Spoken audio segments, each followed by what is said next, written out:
Welcome. I'm your host Daisy, and we are here with Dominic Hexor. How you doing, Dominic? I'm okay. How you doing, Daisy? I am doing fine. Thank you for asking. Um, thank you for being here. Thank you so much, and in your busy schedule, and I appreciate you being here with us today. Well, thank you. It's my pleasure. Thank you. So, I heard that you grew up at Parkside. How was it growing up there? I wouldn't change it for the world. I mean, I love that. I love that part of the Bronx. I mean, at that time, it was great. It was great. I mean, I don't know. I was actually born in Trinidad, Okay. so I actually came to the U.S. at age 14. I think it was 1980 or 1981, and that was my first neighborhood. I actually moved into, the Bronx, was Parkside. So that was my first experience in Bronx. It was great. I loved it over there. How Great. was it growing up there? It was it was good because I actually, coming from Trinidad, I had like Latin neighbors and stuff, and like I spoke Spanish already, but very basic. And then when I came to the neighborhood, it was funny because I was like, how come there's so many Spanish people here? Like, it was weird because that neighborhood is like a highly populated Puerto Rican neighborhood, you know? Okay. So I was like, I thought I was in Puerto Rico. It was weird because I didn't realize that that's how it was in America. Like, like certain ethnic groups populated certain parts of the Bronx and different things. So it was like Puerto Ricans, it was Italians over here, then we had like Jamaicans over there. I actually loved the neighborhood because it was like a melting pot, in that little, it was like a kind of a microcosm of America, really. So I loved it growing up there. That is so awesome when you could grow up somewhere and you could appreciate, the people and the population and how everybody interacts and stuff like that. That's amazing. It was That's amazing. It was amazing. and you loved it, so that Of is course I loved it. I was surrounded amazing. by all them Puerto Rican girls. I was like, what? I was like, hello. Well, I heard that you was a ladies' man. Back then, that was a while ago. That was a while ago. But yeah, that was my thing. Fun. Other people had drugs. I like women. I always said that was my vice. Women. How was that for you? Having all these women all over you, beautiful women, loving Oh Dominic. no, don't get me wrong. I don't even want to. I don't want it to come off like I'm being big headed or something like that. But that was just, I don't know. That was my thing. It was funny because when I first came to this country, this neighbor, I had like a 2 year dry spell where I was like, cause it's like I had to learn the how to navigate this jungle. You know what I mean? Because I never had problems back home. I had girlfriends all the time. I was only 14, but I was like, I started young. Oh But my. when I came here, I had like a 2 year dry spell. I'm like, what is up? These American girls don't like me. They're not feeling me. But it was because of my accent and like the whole, and I didn't really know how to move. But my best friend was Puerto Rican. And, it's like going to school here, I assimilated. And then, I don't know, something clicked. And then it was like, boom, I was making up for lost time.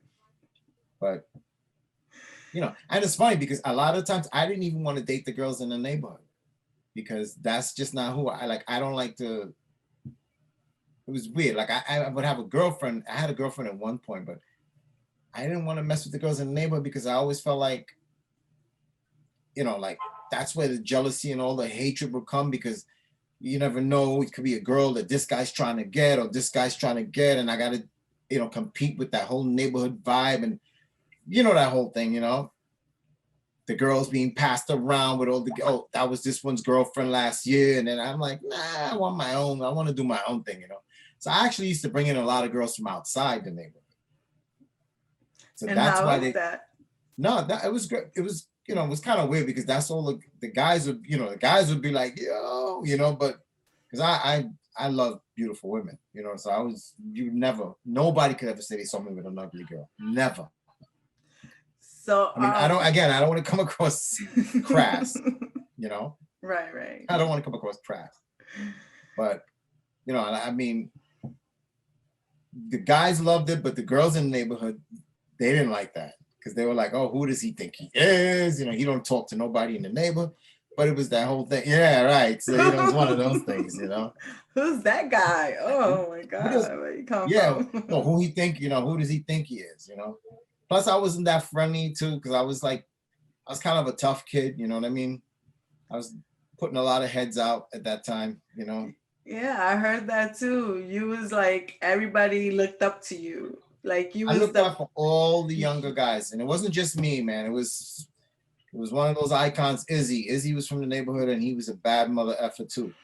And me and Iz bumped heads a lot growing up, but we understood each other and we actually came together a few times to put heads to bed, you know, from people that try to come in the neighborhood and start crap, you know, like the Jamaicans would come from Boston Road. And, you know, everybody wanted to come do stuff in Parkside, you know? right. So, but we used to hold it down. Like everybody knew Parkside wasn't the place to go mess around because we all had hands. Everybody knew how to throw down, and everybody, you know, we stuck to when outside forces invaded, we got together and we handled our business. You know, that's what I liked about the neighborhood. Right. And how was that like sticking up for the children there? Like who was the ones that you would always stick up for? And hold that thought because thank you for sharing and being open and telling us about how you grew up there, how he grew up in Parkside. So do you want to continue that of how, you know, how you stuck up for the kids there? Who did you stick up for? What did it mean to you? Well, I was always brought up to not bully people. You know, like I was never a bully. I was the type of person I never looked for trouble, never started trouble, but I was really quick to finish it if you started it. You know what I mean? And I grew up really hating bullies. I couldn't stand bullies. Like people, I can't stand when somebody would pick on weaker people. Mhm. You know what I mean? So if we had a bully in the neighborhood, and I did that in high school too, like all the bullies knew me very well. You know what I mean? Like I made sure like I probably knocked out probably 8 out of 10 of the bullies, you know, because just to so everybody could know that they ain't that tough. You know what I mean? Right. And I was a little guy at the time. I was, you know, I was probably 5'7", 150 pounds, you know. Wow. No, but I hit like a horse, you know what I mean? But yeah, so it was I always stuck up like almost all my good friends I met sticking up for them. Like I met like I don't know if I told you, I'll just lead into this.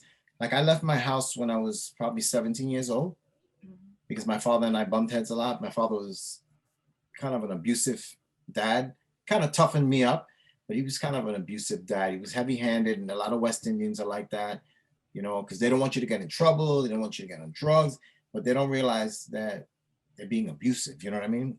Mhm. Everything was a pela, everything was a bofeta, everything was, you know, like it was hands-on, you know, and I was like, I can't, you know, I can't. Here I am, 17 years old, and he wants me in by 7 o'clock. And I'm like, yo, you know, I mean, I had 6 sisters and he was trying to treat me like I was one of the girls, you know? Mhm. So I met one of my friends, Shorty, who I met actually having a fight, and I actually held him down because it was like 2 guys wanted to jump him, and I was like, nah, I was saying, you know what? You handle want to fight, you fight. Like I just basically out of nowhere just came and was like, nah, let them 2 fight. And he beat the shit out of the other guy. You know, excuse my language, beat the crap out of the one guy. And then I said, now you were trying to jump in just now. Now I said, now handle it. And he beat the crap out of that guy too. And I was like, I like this dude, you know, because he was like yay big. He was like 4'10", but he was a tough little son of a bee. And me and him became tight. And I ended up actually moving in with him and his mom because his mom loved me. And I told him I was having problems with my dad. And one night I went home at 11 o'clock and my dad said, listen, if you can't live by my rules, there's the door, take your crap, get the F out, whatever. And I called them and they said, jump in a cab. And I went right and I never looked back. I moved in with them and I ended up living with them. And that's where I really learned to speak Spanish because his mother was, straight up Puerto Rican from the barrio, And how did that make you feel? Like, did that mentally like make you feel lost? no, actually, thank God, I didn't feel lost because it was like I left one home, but I went to another that was full of love. Like she treated me like I was her son. And I really appreciated that. Like that woman treated me. She loved me like her son. There was no difference when I tell you there was no difference. She just, I think she always told me you were the son I always wanted. Oh. Because Shorty was into drugs. He was, he was like he was a badass, He was like my bad little brother, And I was like, but I never really messed with drugs or anything. Like I said, my vice was women, like I love girls, And that was great. Like growing up, like I learned the whole Puerto Rican culture. And she's the one who introduced me like to Mark Anthony, Tito Nieves, like the whole, galletas y café and all that whole, it's crazy. Gran Combo. We're gonna get back to that because I have another question for you because so last year I went to the Bronx and I visited Peter and he took me to Parkside. All he did was talk about you. Dominic this, Dominic that. Wow. And he really looked up to you. How do you feel about that? That you made an impact in people's lives of the way you treated situations? That feels great because then I was doing something right because that was one of my like things in life was like I never wanted to be known as an advantageous person or an unfair person. And I always because like I didn't have an older brother. I had a younger brother too. And like it's crazy because like I said, my dad was abusive. Mm-hmm. So I was terrified of my dad. But So when I grew, like when I became a man, I guess, like here, the day I stopped fearing my father, I never feared anybody else. You understand? Because that's how afraid of my dad I was. Right. So that kind of inadvertently helped me in a way. Because my dad, I don't know if Peter told you, but I was into martial arts and stuff. Yeah, that was my next question. And karate and stuff like that. And I was already a black belt, a second degree black belt when I was 14 in karate. And my dad put me in when I was 8 years old. So I was doing it, I was already like fighting, at a young age. So like when I came here, like all the tough guys in the neighborhood, they thought they were tough. You know what I mean? And then, but like hearing you say that about Peter, it's weird because Peter was a lot, to me, he ran with the younger crowd, like with my brother and, but I always looked at them like the younger generation coming up. So I was like, we got to protect them. You know what I mean? Right. We got to protect them. Like even Izzy looked out for them. Izzy would rough them up a little bit because he was trying to make them tough, and all that. But they kind of learn how to be men, like I guess, because everybody has fathers, but sometimes you learn more in the street because you spend more time in the street. You know what I'm saying? Right. So I'm glad that I left a positive impression on Peter, and he's not the only one. A lot of other guys, man, send me stuff online and they're like, oh, you don't know how much you shaped who I am today because they didn't have dads in the house and stuff like that. And I was like, it feels good. It feels really good because at least I know I did something right because that was my goal, like, to make everybody feel safe and do for them what nobody ever did for me because I didn't have an older brother. I had a father that was pounding on me all the time. And I'm so sorry for hearing that. I know the dynamics in having an abusive, a father and a mom that I went through that too growing up. And I want to thank you for sharing because that takes a lot of heart. And I want to move on to your music. can you tell us a little bit about your music and what does it represent you?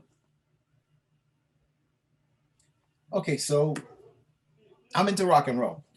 That's my thing. I love like Stone Temple Pilots, U2, um, you know, KOL, which is Kings of Leon, that type of, that's the type of music I love.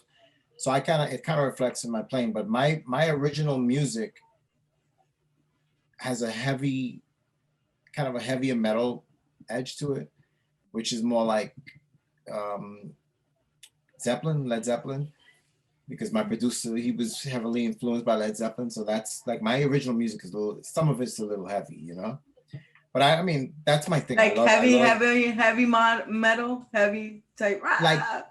not crazy like that, but there's a lot of driving guitars. You know what I mean? A lot of electric guitars and everything, but it's very melodic. Like it's not just screaming and stuff. Like because I mean I'm West Indian and I guess you get that Caribbean flavor in there still. Like I have a song, a Santana. I call it the Santana song because it sounds like Santana. Like Santana wrote the song. And everybody loves that song, but it's like the softer side of the rock. Right. So who inspired you to excuse me, who inspired you to do that kind of music? Well, honestly, quick side note. My favorite artist was Bob Marley. Right? Like I'm West Indian and I don't like calypso. That's weird. Like West Indian people, like Trinidadians will flip out if they ever see this. But it was never my thing. I never liked calypso. That was not my thing. Like, the whole whatever. But I always liked reggae. I loved Bob Marley. When my uncle showed me, I think it was a movie or a documentary of Bob Marley. My uncle Mickey, rest in peace, showed me a documentary. I was hooked, line and sinker. He was my favorite artist. And he inspired me, like looking at him play the guitar and everything. And I was like, oh my God, this is me, because I always sang, but I didn't think nothing of it. Like my parents would make me sing at gatherings and stuff like that. My aunts would be like, come here, boy, sing a song for me, like whatever, But he's my favorite artist. But then I found U2. That's one of my favorite bands. Like I've seen them probably over 10 times. And I just love the fact that it was rock, but it wasn't so heavy. And you can hear the lyrics and you can hear the melodies and, the edge on that guitar was just, it blew my mind. And I was like, oh my God, this is just crazy. And I got into like, what do you call it? Hendrix. And I mean, I'm influenced by a lot of people, but the person who actually influenced me the most to actually want to do this and want to pick up a guitar and everything was Bob Marley. Bob Marley. So, yeah, but my taste is rock. I love rock and roll, it's my thing. So like I love the whole grunge era, 90s rock and all that. That was my time. That was my time. It's one of my favorite eras in music. I love rock and roll. Yeah, exactly. Somebody got a voice. I don't think I can sing, but I try. So I'm sorry. So I also love like rock en español. Like I like Maná, like I love Maná and Juanes, like I listen to Enanito Verde. I listen to like all those groups like that too. And I'm like I actually play that when I'm playing my stuff, I integrate a lot of Latin grooves in there, Nice. And yeah, because I'm in 2 bands right now, but like one of the bands I'm in, we do a lot of Latin stuff, and we'll even do like Mark Anthony, like depending on where we play, and I'll throw in some Mark Anthony and stuff like that. So yeah, I saw one of your videos on YouTube. You was doing Mark Anthony, Vida Loca, was it? Which one? Vivir. I think it was Vivir. Vivir, yes. Yeah. So you and your daughters, right? Those are your daughters? Yeah. So I actually passed that on to them. They both actually sing. They play They play the piano and stuff like that. Yeah, they sound real good. I was impressed. I was like, Thank wow, you. they're really doing it. They're doing their Yeah, thing. yeah, Let's yeah. go. They're pretty good. Yeah, my daughter's actually going back to school. I think she's going to be a music teacher. She's into the music theory and all that stuff like that. So, Nice. So, what was your favorite song ever growing up? Now, what is your favorite song? oh God, I could never pick a favorite song. There's too many, too many. I could never pick a favorite song.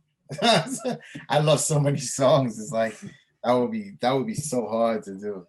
A favorite song. Wow. That's a tough one. I couldn't even pick a favorite song. I'm serious. Like I love Bob Marley. I love all those groups, and I couldn't even pick a favorite Bob Marley song. You know, I could tell you like songs I love to do. Like I love doing "Sex on Fire" by Kings of Leon. That's like big crowd favorite. Love doing that song.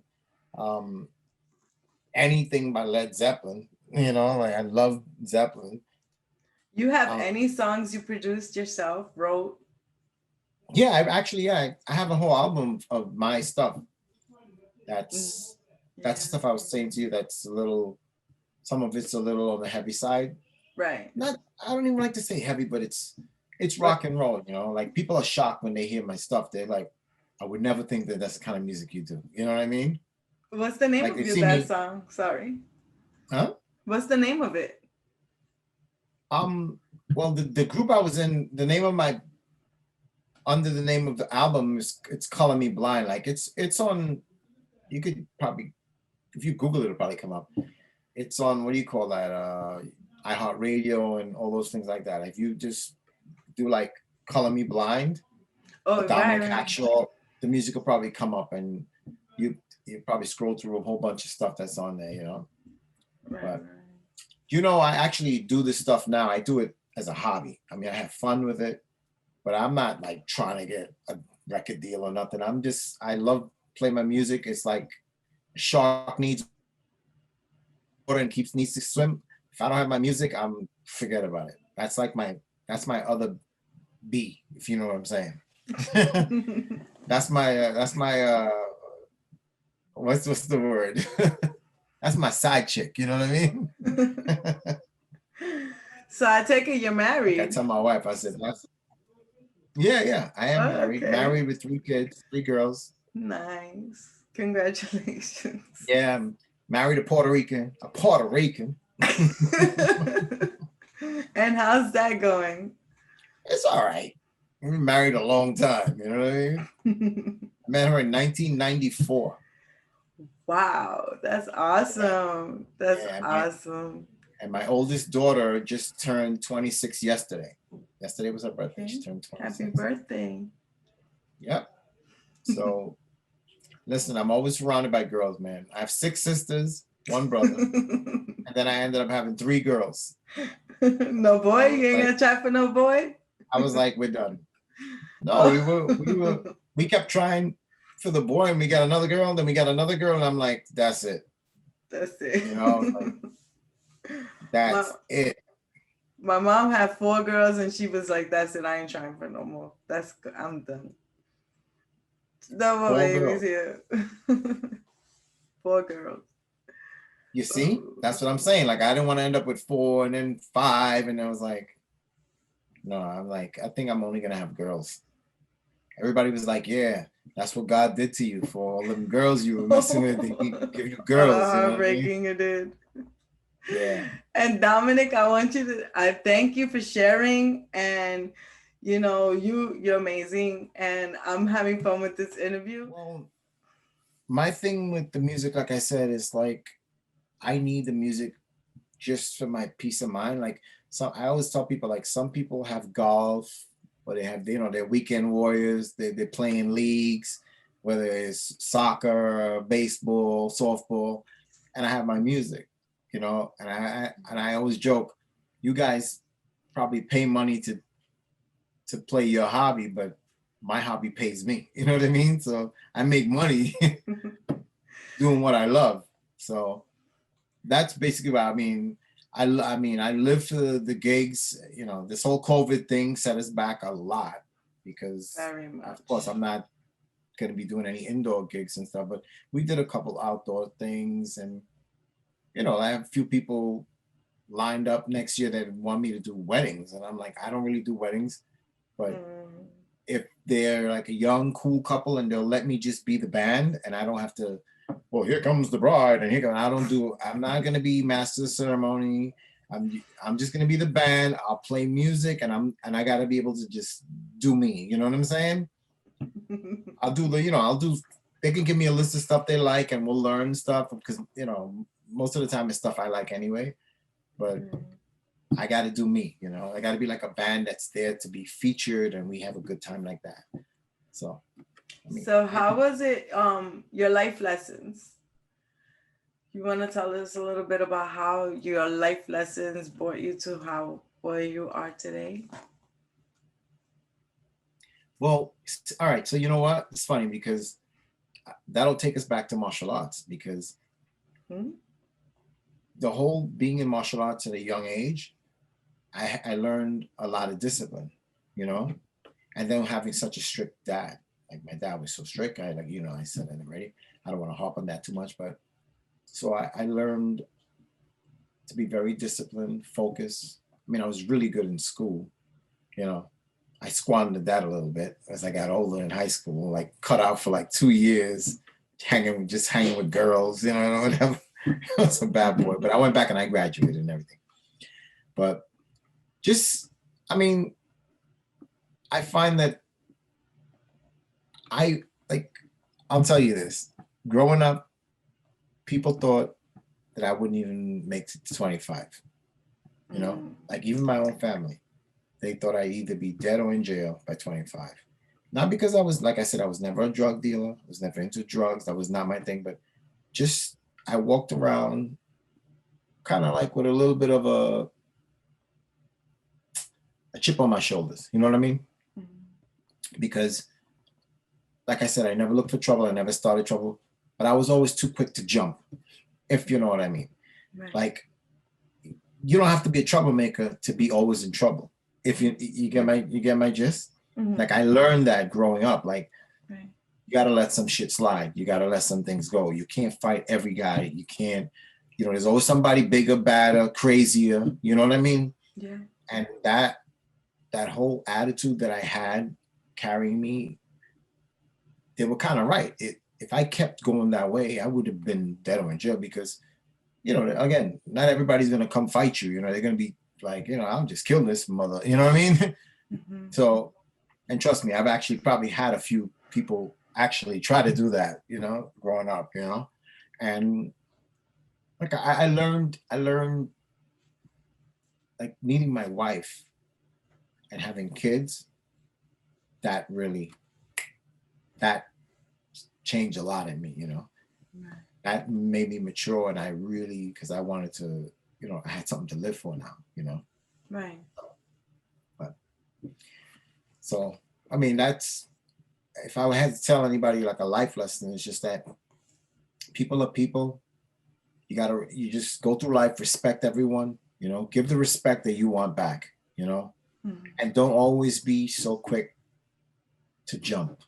Even though you're not a troublemaker and you're not starting trouble, it doesn't matter, because if you're always in trouble, something bad can happen anyway, because you can't respond to everything that happens around you. You got to learn how to walk away from some stuff. You got to learn how to diffuse stuff too. Violence doesn't solve everything. Right. Do you have any life regrets? Like, do you regret anything? Yeah, I do.